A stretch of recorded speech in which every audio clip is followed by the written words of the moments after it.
Insect biodiversity plays an important role in a variety of processes, including pollination, herbivory, decomposition, nutrient cycling, and providing a food source for other animals such as birds, mammals, and amphibians. Ecosystem services provided by wild insects are estimated at 57 billion annually in the United States. Unfortunately, insect biodiversity and abundance is experiencing decline. A 2017 study found more than a 75% decline over 27 years in total flying biomass. Factors contributing to the decline may include climate change, habitat loss, changes in agriculture practices, and/or invasive species. The Poweshiek skipperling is one insect species experiencing sharp declines. Poweshiek skipperling is a small butterfly about the size of a penny. They are light brown with deep silver venation on the bottom of the wings and a dark brown color on the top of the wings that cause them to look like they are flashing while flying. So the Poweshiek skipperling is a federally listed species that was found throughout the Great Plains. Places like Minnesota, South Dakota, North Dakota, and northern Iowa were kind of the stronghold or the core of the range, as well as we did have populations in Wisconsin and Michigan as well. They also extend up into southern Canada in the Manitoba region. They were pretty common. There were probably over 150, 200 sites in Minnesota alone. This was the case up until about the early 2000s when we saw a drastic decline in not only the populations but where we were finding this particular butterfly. It now occurs only in a handful of places, 5 sites in Michigan and 1 or 2 sites in Canada and possibly 1 site hanging on in Wisconsin.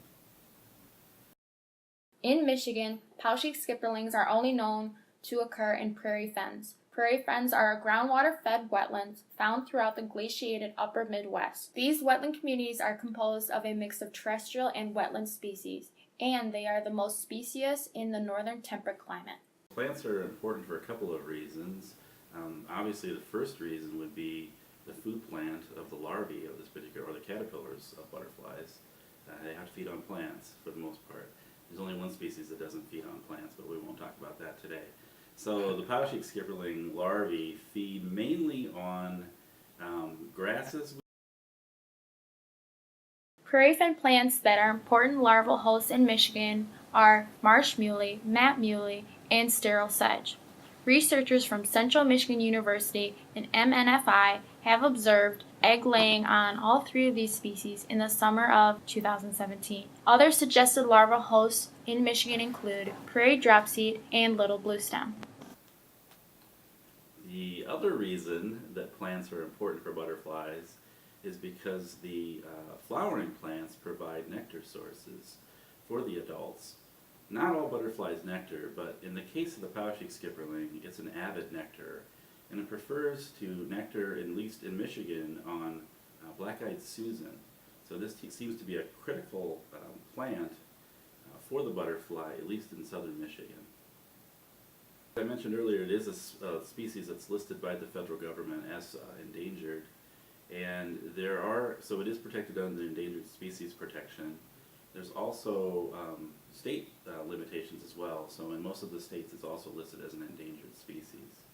We are working with a lot of the local governments and landowners to protect wetland habitat for this particular butterfly. If we didn't have the wetland regulations in the state of Michigan, we probably wouldn't have Poweshieks left in the state. We think historically that the Poweshiek probably occurred in a lot of the prairie regions outside of these wetlands, in the tallgrass prairie regions of the state, centering sort of south of Kalamazoo. But those particular prairies are pretty much all but gone. They've been developed largely for agriculture and also for just basic housing developments, residential developments, as well as places like Walmarts and shopping centers and things like that. So if we didn't have the wetland laws and the particular prairie habitat left that occurs in these prairie fens in southern Michigan, we likely wouldn't have any populations left for this particular butterfly.